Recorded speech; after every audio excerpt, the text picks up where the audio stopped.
Hey everyone, welcome to DB Conceptica. आज के इस वीडियो में हम बात करेंगे एमएससी बॉटनी थर्ड सेमेस्टर के paper second that is plant resources utilization and conservation के बारे में। इस वीडियो में हम बात करेंगे जो कि एग्जाम पॉइंट ऑफ व्यू से मोस्ट इंपॉर्टेंट टॉपिक्स हैं उनके बारे में बताएंगे। ठीक है, जो टॉपिक्स मैंने सेलेक्ट किए हुए हैं पिछले 5-6 साल के पेपर्स को एनालाइज करके। ठीक है, इसमें फर्स्ट टॉपिक आता है basic concept of sustainable development. जो बेसिक कंसेप्ट है सस्टेनेबल डेवलपमेंट के, जो कि इम्पोर्टेंट टॉपिक है, ये आ सकता है गाइस।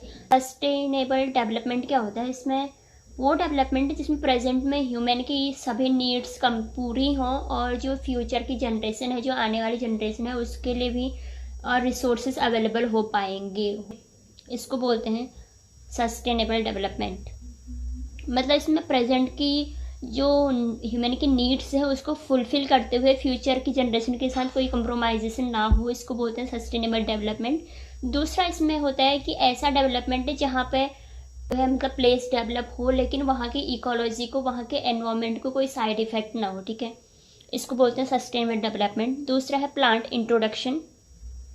मतलब यहाँ पे किसी प्लांट को उसके नेचुरल हैबिटेट से किसी दूसरे प्लेस में इंट्रोड्यूस कराना बोलते हैं प्लांट इंट्रोडक्शन। ठीक है, फिर है यहाँ पे डोमेस्टिकेटेड प्लांट। जब हम वाइल्ड लाइफ प्लांट को ह्यूमन मैनेजमेंट में ग्रो कराना शुरू करते हैं उसको बोलते हैं डोमेस्टिकेशन, और उन प्लांट्स को बोलते हैं डोमेस्टिकेटेड प्लांट। ठीक है, फोर्थ है यहाँ पे वेजिटेबल ऑयल यील्डिंग प्लांट्स, जिसमें मेनली कोकोनट और मस्टर्ड आते हैं। फिर यहाँ पे फाइबर क्रॉप्स जिसमें कॉटन्स और जूट्स, मेडिसिनल प्लांट हो गए एंड एरोमेटिक प्लांट्स में। इसके बाद आता है major food crops in India, जो कि इम्पोर्टेंट है। फिर आता है NTFP that is non timber forest products, जिसमें फर्स्ट है raw material for paper making.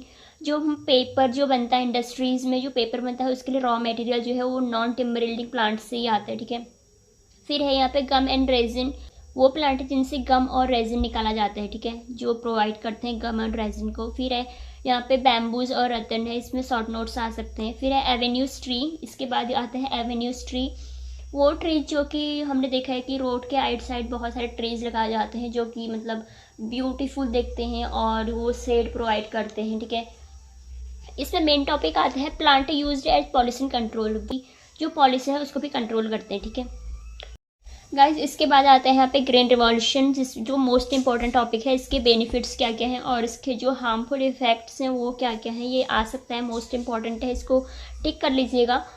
Green revolution क्या होता है? यहाँ पे क्या होता है कि फर्टिलाइजर्स का और पेस्टिसाइड्स का यूज़ करके किसी क्रॉप की यील्डिंग में इम्प्रूवमेंट लाना, उसको बोलते हैं ग्रीन रिवॉल्यूशन। ये वर्ल्ड में फर्स्ट टाइम किसने इस्टेब्लिश करा था और इंडिया में फर्स्ट टाइम किसने इस्टेब्लिश करा था, इसको ये पेपर में आ सकता है। ठीक है, और ऐसे भी आ सकता है कि ग्रीन रिवॉल्यूशन इन इंडिया करके। ठीक है, फिर आता है यहाँ पे IUCN that is international union for conserve nature.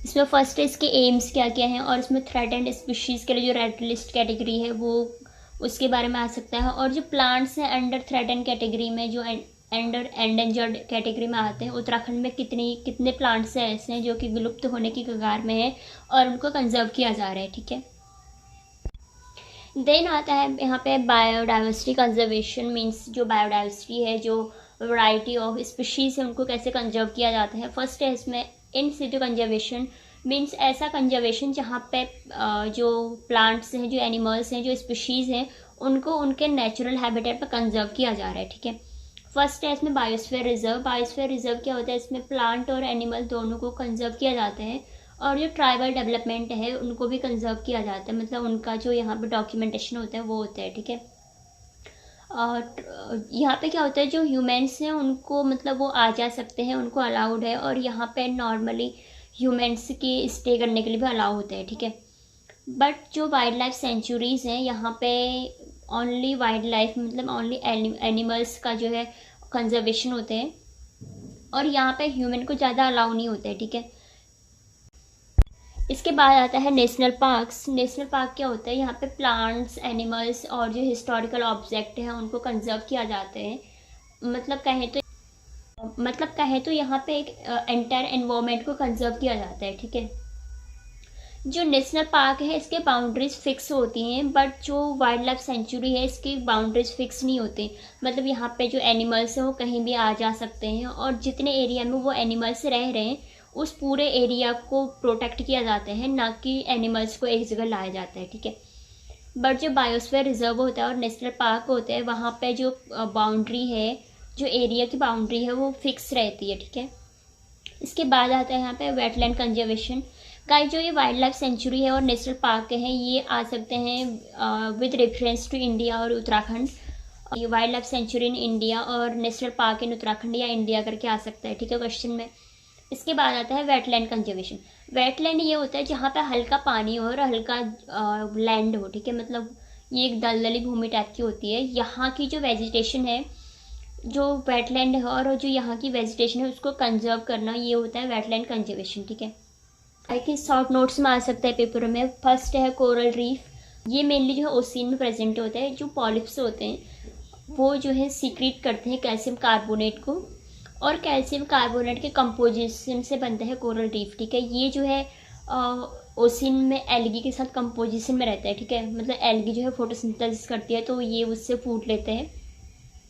और यहाँ पे क्या होता है कि जो कोरल रीफ है ये डिफरेंट कलर के दिखते हैं हमें, मतलब बहुत सारे डिफरेंट ब्यूटीफुल कलर के दिखते हैं।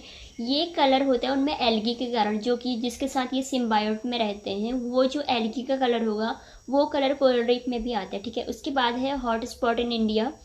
हॉट स्पॉट है इसमें मतलब वैरायटी जो बायोडाइवर्सिटी होती है बहुत ज़्यादा होती है, और जैसे प्लांट है, एनिमल हैं वहाँ पे बहुत होते हैं, लेकिन वो सारे जो स्पीशीज़ हैं वो एंडेंजर्ड है, मतलब वो थ्रेटन की कैटेगरी में है। अगर उनको कंजर्व ना किया जाए तो वो विलुप्त हो सकते हैं, ठीक है।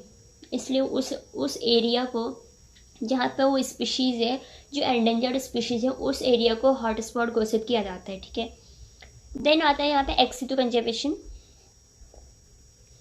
एक्स सिटू कंजर्वेशन जो कि स्पीशीज़ को उसके नेचुरल हैबिटेट में प्रिजर्व ना करके, मतलब उसको हम अपने मैनेजमेंट में, ह्यूमन के मैनेजमेंट में उसे प्रिजर्व किया जाता है, ठीक है।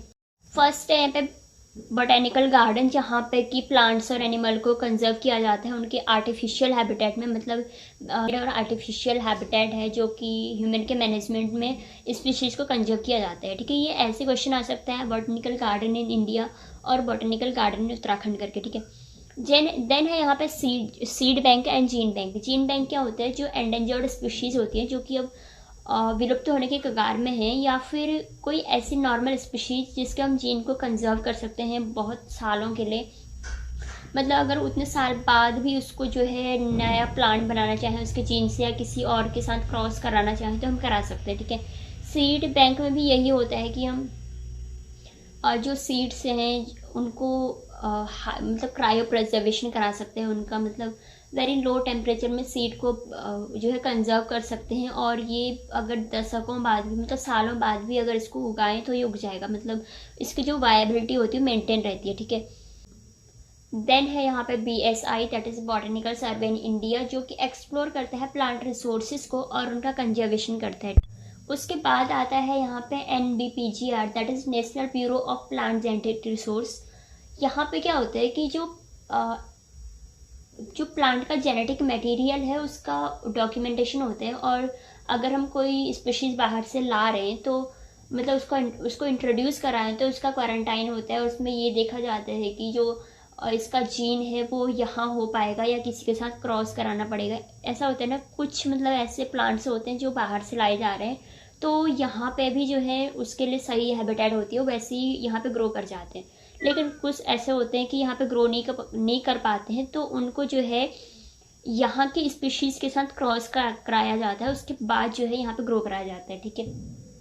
इसका जो पूरा ब्यूरो है वो रखता है NBPGR, that is national bureau of plant genetic resource. उसके बाद है ICAR, that is Indian agriculture research institute. यहाँ पे क्या होता है, एग्रीकल्चर में जितनी भी स्टडी होती है, जितने भी रिसर्च होते हैं, ये उनका ऑर्गेनाइज करते हैं, उनको मैनेज करते हैं, ठीक है। फिर है CSIR, that is council of scientific and industrial research, जो कि इम्पोर्टेंट है। इसके बाद गाइस यहाँ पे जो बॉटनिकल गार्डन है ये आ सकते हैं उत्तराखंड से रिलेटेड या फिर इंडिया से रिलेटेड, कि बॉटनिकल गार्डन इन इंडिया और उत्तराखंड। जीन बैंक और सीड बैंक मोस्ट इंपॉर्टेंट है यहाँ पे। उसके बाद BSI और NBPGR और ICAR, ये मोस्ट इंपॉर्टेंट है। अगर आपके पास ज़्यादा टाइम बचता है तो आप CSIR भी पढ़िए और TBT के बारे में भी पढ़िए, ठीक है। ये जो सारे टॉपिक्स हैं ये मोस्ट इंपॉर्टेंट है, ये पेपर में आ सकते हैं। अगर आप पूरा सिलेबस कवर नहीं कर पाते हैं फिर भी आपको ये वाले जो टॉपिक्स हैं ये छोड़ के नहीं जाने हैं, ठीक है। Thank you, all the best for your exam.